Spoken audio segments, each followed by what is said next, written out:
Bab 224. Aku antar kamu. Mundur.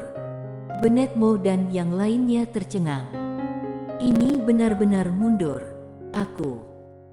Pada saat ini, gadis berarmor, yang berada di samping Winalian, tiba-tiba berkata, jika pasukan ditarik, orang-orang ini akan pergi jauh ke pedalaman Kingsu. Pada saat itu, Kingsu akan memiliki mayat nyata di mana-mana. Winalian berhenti, matanya perlahan tertutup, dan dia tidak berbicara. Semua orang terdiam.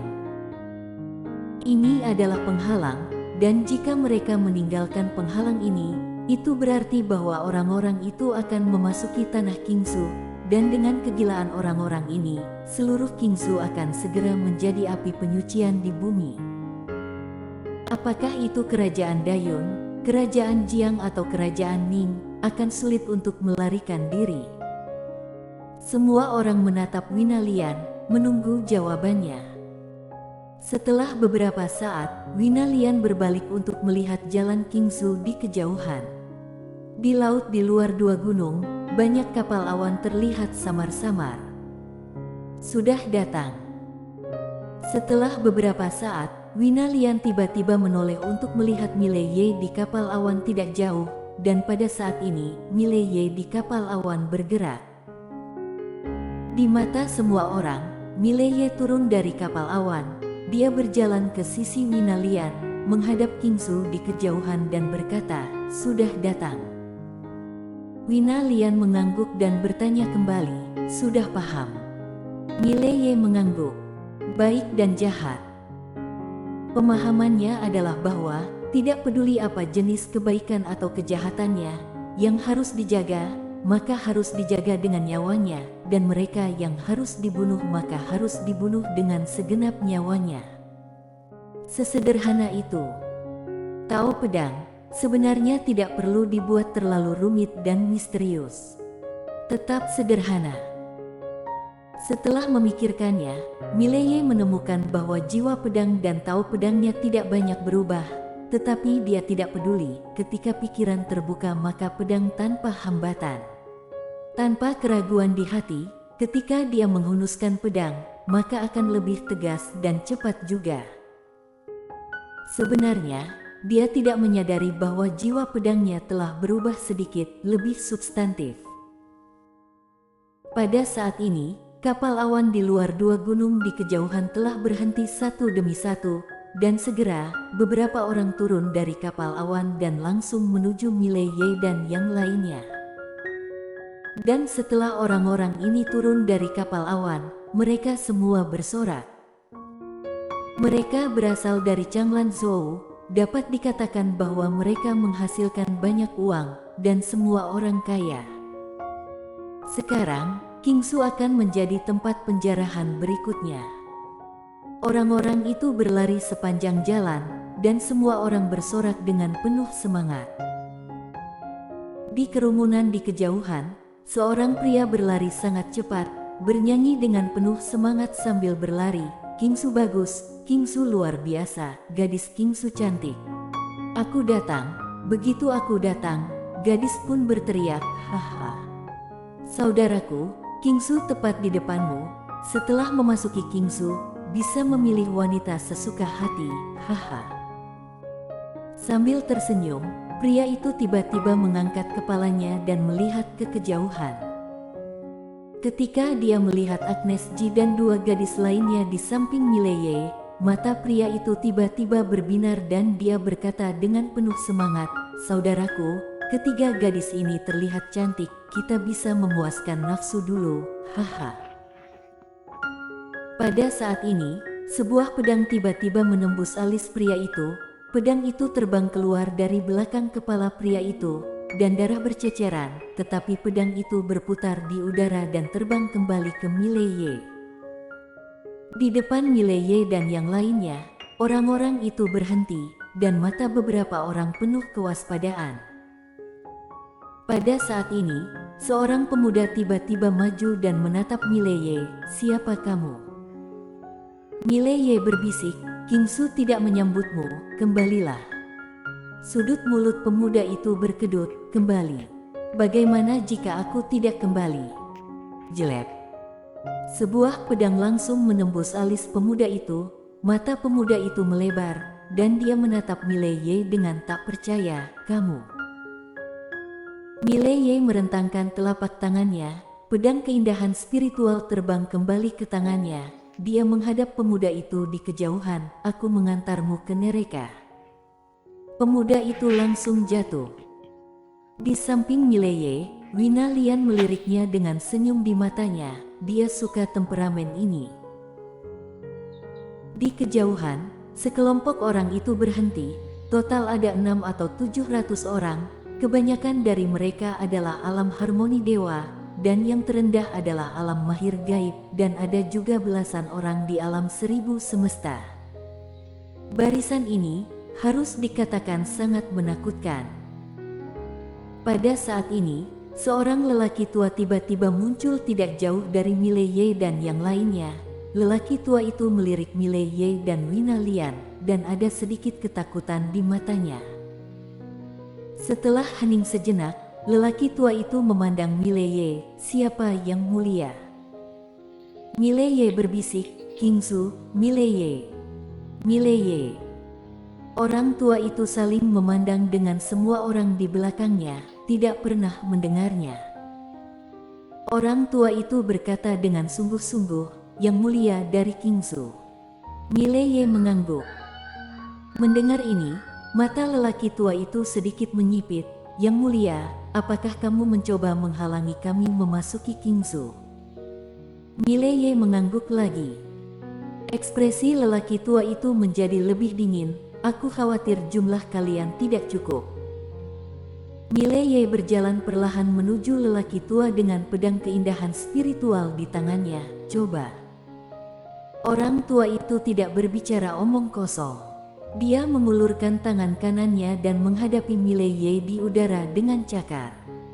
Dalam sekejap, cakar energi raksasa beberapa puluh meter tiba-tiba muncul di atas kepala Mileye dari udara, dan kemudian jatuh dengan berat. Mileye melompat dan menebas dengan pedang. Bang! Cakar raksasa itu tiba-tiba hancur, dan saat berikutnya, Mileye datang ke atas kepala lelaki tua itu, dan pada saat yang sama, seberkas cahaya pedang menebas di atas kepala lelaki tua itu dari atas ke bawah. Wajah lelaki tua itu berubah drastis, tangan kanannya mengepal, dan dia menabrak udara. Ditinju, kekuatan yang kuat mengembun dalam sekejap, dan kemudian meledak dengan keras. Bang! Dengan suara ledakan yang memekakkan telinga, lelaki tua itu langsung terguncang beberapa puluh meter jauhnya, dan begitu dia berhenti, pedang terbang-terbang melewati lapangan. Orang tua itu tidak melihat pedang terbang, tetapi dia sudah merasakannya. Ketika dia merasakan kekuatan di pedang terbang, orang tua itu ketakutan. Dia tiba-tiba mengeluarkan perisai hitam untuk memblokir di depannya, dan energi misteri di dalam tubuhnya masuk ke dalam perisai dengan ganas. Dengan masuknya energi misteri, perisai ini tiba-tiba memancarkan cahaya hitam yang menyilaukan. Pada saat ini, pedang baru saja tiba.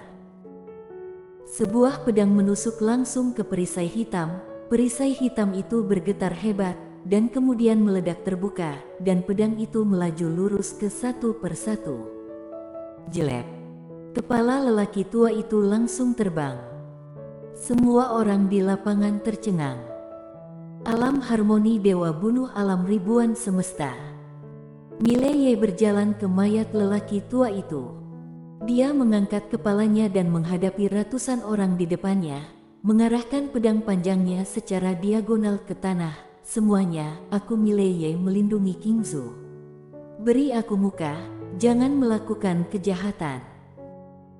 Ratusan orang menatap Mileye, tidak ada yang mengatakan sepatah kata pun, tetapi tidak ada yang mundur, dan semua mata itu dingin, dan beberapa mata bahkan dipenuhi niat pembunuhan. Pada saat ini, seorang pria maju. Dia menatap Mileye dengan ekspresi muram. "Yang mulia, apakah kamu mencoba menghalangi kami menghasilkan uang?" Mileye menghela nafas pelan, aku juga tidak berdaya.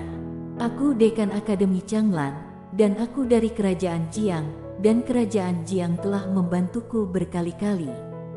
Selain itu, aku sarjana nasional Kerajaan Ning dan juga berjanji kepada Raja Kerajaan Ning untuk menjaga Kerajaan Ning tetap selamat. Jika kalian datang ke Qingzhou, Kerajaan Jiang dan Kerajaan Ning akan hancur. Hei, itu tidak mudah bagiku, sungguh, semua orang tidak mudah, cukup pahami masing-masing maka semuanya akan damai. Persetan denganmu. Pada saat ini, tidak jauh dari kanan Mileye, seorang pria tiba-tiba berkata dengan marah, pahami masing-masing. Kami datang ribuan mil, suruh kami kembali hanya dengan kata-kata kamu. Kamu. Mileye melepaskan tangannya secara tiba-tiba, dan pedang keindahan spiritual di tangannya tiba-tiba terbang keluar. Jelek. Pria yang berbicara sebelumnya berhenti tiba-tiba karena pedang telah menembus alisnya. Tidak ada perlawanan. Di depan Mileye, selain niat membunuh, pandangan ratusan orang sedikit lebih serius. Mileye membuat gerakan ringan dengan tangan kanannya, dan pedang keindahan spiritual terbang kembali ke tangannya. Dia memegang pedang keindahan spiritual dan menunjuk ke ratusan orang di depannya. Siapa lagi yang tidak puas? Maju. Siapa lagi yang tidak puas? Di lapangan, itu sangat sunyi.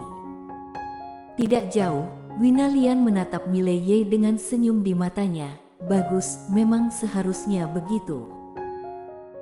Seli Tuba mengangguk. Seperti yang diharapkan dari teman Seli Tuba, tidak buruk, sangat bagus. Setiap orang. Tidak jauh, di antara ratusan orang di depan Mileye, seorang pria berjubah hitam berjalan maju. Pria itu melirik Mileye, yang mulia ingin menakut-nakuti kami untuk kembali dengan kekuatan satu orang. Maafkan aku akan berkata terus terang, kamu tidak cukup baik. Setelah berbicara, mata pria itu sedikit menyipit, dan tangan kanannya yang tersembunyi di balik lengan bajunya perlahan mengepal. Begitu Mileye membuka mulutnya untuk berbicara, dia akan segera mengambil tindakan untuk mengejutkan Mileye. Namun, Mileye tidak mengatakan apa-apa, dia langsung menyerang pria dengan pedang di tangan. Melihat ini, pria itu sedikit tercengang. Apa-apaan, tidak mengatakan sepatah kata pun dan langsung serang. Apa perlu begitu langsung? Tidak berani berpikir terlalu banyak, pria itu tiba-tiba membuka tangannya, dan dua pisau pendek tiba-tiba muncul. Saat berikutnya, dia menyerbu langsung ke arah Mileye. Kemanapun pisau lewat, cahaya pisau menyebar dan tanahnya menjadi berantakan. Ini sangat menakutkan. Jarak antara keduanya semakin dekat, ketika mereka berjarak kurang dari 10 kaki, pedang di tangan Mileye tiba-tiba menusuk dan cahaya dingin muncul di ujung pedang. Pada saat ini, dua pisau pria itu menebas dengan keras, dan setiap kali akan ada tebasan ganas, dan dalam setengah napas, dia sudah mengayunkan 100 pisau, dan 100 pisau hampir tumpang tindih dan tekanan yang kuat secara langsung membuat beberapa orang di sekitarnya kewalahan. Master Pisau ini meminjam momentum. Pisau dan pedang bersentuhan. Bang! Sebuah ledakan memekakkan telinga terdengar tiba-tiba, dan dalam sekejap, Mileye dan pria itu langsung mundur masing-masing puluhan kaki. Begitu keduanya berhenti, pria itu tiba-tiba menggabungkan dua pisau, dan kemudian membanting ke arah Mileye dengan tebasan. Jelek. Energi pisau putih melintas di lapangan, dan di mana energi pisau putih lewat, tanah langsung retak hingga tak berdasar. Mileye tiba-tiba menunjuk ke depan, dan dari kotak pedang di belakangnya, sebuah pedang tiba-tiba terbang secepat kilat. Jelek. Pisau pria itu langsung hancur berkeping-keping, tetapi pedang itu tidak berhenti, tetapi langsung menebas pria itu. Melihat adegan ini, pupil pria itu sedikit menyusut, dan pisau di tangannya tiba-tiba dilempar, tetapi pisau itu langsung hancur ketika menyentuh pedang Mileye. Tetapi pada saat ini, pria itu telah mundur ke kerumunan, tetapi pedang Mileye tidak berhenti. Ketika melihat pedang datang, ekspresi orang-orang itu berubah drastis, dan mereka mundur satu demi satu. Pada akhirnya, pedang itu berhenti setelah memenggal 5 orang. Namun, tepat saat pedang itu hendak terbang kembali, sebuah tangan tiba-tiba meraih pedang itu. Itu adalah seorang pria. Di kejauhan, Seli Tuba menatap pria itu, peringkat jenius super keempat, Hansen Xia. Hansen Xia menatap Mileye, seseorang meminta aku untuk membawakan kamu pesan. Nona An, tidak layak untuk sampah sepertimu. Mileye menggelengkan kepalanya dan tertawa kecil, dengan senyum muram, hubunganku dengan Ladia. Ini bukan urusanmu, aku suka siapapun yang aku suka. Aku memberitahumu, Ladia ini, aku akan bersanding dengannya. Kingsu ini, aku Mileye akan melindunginya. Saat terdengar, pedang keindahan spiritual di tangannya tiba-tiba berubah menjadi hitam pekat. Bersambung.